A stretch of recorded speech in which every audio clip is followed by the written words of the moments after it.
ও বউ, বউ বলেন। ভালো আছো নি? এই তো ভালো আছেন নি? আমি তো মাঠে কাজ কাম করি এসে আর শরীরটা দুর্বল হয়ে গেছে, কত কষ্ট করি আর কাপড় চোপড় ধুয়ে দিন। কালকে ওই এক জায়গায় বেড়াইতাম যাবো, বুঝছেন নি? কাপড় চোপড় ধুয়ে দিলে কালকে বেড়াইতাম যাইতে পারবো। আই হ্যাভ তার নদীতে আপনার কাগজ আপনার ধুয়ে এমকা। এটা কি করেন আপনি ধুয়ে দিয়ে নাই? কাজ কাম করতে আসি, এত কষ্ট করছি, কালকে কষ্ট করছি, আপনারা বলে এত কষ্ট করছি, তো কত কষ্ট করে কাপড় চোপড় ধুয়ে দিয়ে।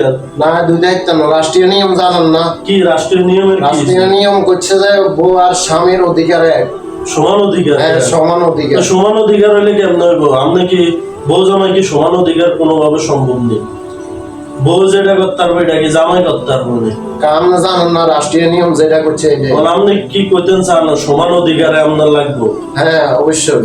তো সমান অধিকার যেমন এটা যেমন সবসময় মনে থাকে, আর কাপড় চোপড় আগে দুপুর থাকে আপনার দৌড় লাগতো না। তো আপনি এটা মনে রাখেন যে আপনি যদি কইছেন বউ জামাই সমান অধিকার, আপনার যেমন সবসময় এটা মনে রাখে যে আমি যেটা কাজ করতে হইব, আমার জামাই যেটা করতে হইব আমি সেটা করতে হইব।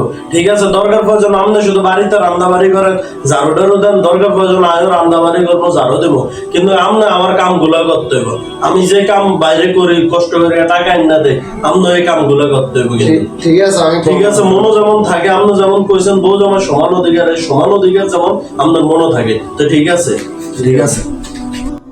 তো গায়ে যেভাবে প্রতিটা সংসারে আগুন লেগে যায়, কারণ নিজের স্ত্রী নিজের ওয়াইফ যদি কথা না শুনে তাহলে আর কিছুই ভালো লাগে না।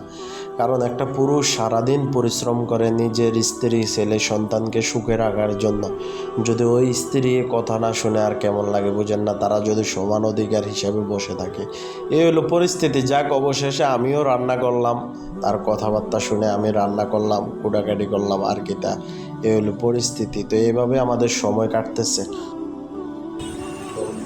জসিমের বাপ, জি বলেন। সেদিনকে কাগজ দুই বেলায় করছিলেন, কিন্তু আমি দুই নেন, আমরা বেশি দুই বেলায় আপনি মনে কষ্ট নিয়েন না। অনেকটা সমস্যা হয়ে গেছে, ধরো তো চাইল শেষ হয়ে গেছে, চাইল আনতে হইব। এখন চাইল কি আনবেন নাকি? আচ্ছা আমি দেখি, আমি চিন্তা ভাবনা করে দেখি। যাও তুমি যাও। এটি কত বড় জারণ্য হইলে হইতে হারে, চিন্তা করছেন নি? সেদিনকে কইছে বউ জামাই সমান অধিকার, আর আজ যায় আর সাইলের কথা কয় কা হেতি আনতে হারা না, হেতি এটির বাবার বাড়িতে আনতে হারা না, এদিনে সমান অধিকার চাইছে, তাহলে এটি এটির বাবার বাড়িতে চাইলে আনতে হারা না। আজ যা জারণ্যের একটা কঠিন শিক্ষা দেবো। জারণ্যের আজ যা খারা 2 বস্তা চাইল আনবো, 1 বস্তা নিজে মাদাত করে আনবো, আর 1 বস্তা জারণ্যের দিয়ে আনাবো। জারণ্যি কেমনে সমান অধিকার চাইছে, এটির মাথার ভিতরে উড়ে দেবো, দেখবো এটি হারে কিনা, কিনলে সমান অধিকার চাইছে। তাই ও বউ এদিকে আইও, এদিকে আইও, তিনি বলেন। এদিকে আইও, বুঝো তুমি তো কইছো যে সাইল লাগবো কেন? তো ঠিক আছে, তুমি তো সমান অধিকার আর কাছে সবসময় চাও, তো ঠিক আছে আজ 2 বস্তা চাইলে আনা হইব, 1 বস্তা আমি আনবো আর 1 বস্তা তোমারে দিয়ে আনাবো, তুমি আনতে হইব। সমস্যা নাই, তুমি যদি পারো আমি আনতে পারবো না। আমি ঠিক আছে, তুমিও পারলে তো ঠিক আছে, তুমি আইনো, আমিও 1 বস্তা আনবো, ঠিক আছে? আচ্ছা ঠিক আছে, কুদ্দুর হলে সাইলের লাগাম। আচ্ছা। ও জসিমের মা, ও সাইলের কথা তো কইছিলা, আইও সাইল বাজারের দিকে আইও, আমি যাইতে আছি, তুমি আইও সাইল লইয়া যাইও, আর কি আমি 1 বস্তা লইয়া আইতে আছি, তুমি আইও। যাও জসিম বাবু, তুমি যাও, আমি আইতে আছি। ভাই সাইল কত কি আসলে? সাইল ভাই 3300 টাকা। আচ্ছা ভাই, আমার 2 বস্তা চাউল লাগবে, 2 বস্তা আমার, 1 বস্তা আমার ওয়াইফে নিবো, আর 1 বস্তা আমি নিবো, আমার মাথায় 1 বস্তা উঠে যাচ্ছে। আচ্ছা মামা।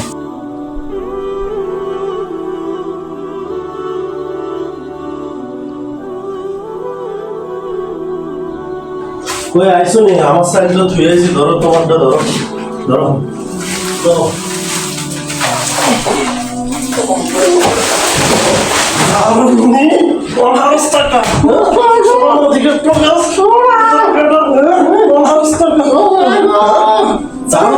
সমান অধিকার তোলা অনসাইলের বস্তা আউলাই ধারা লাগা।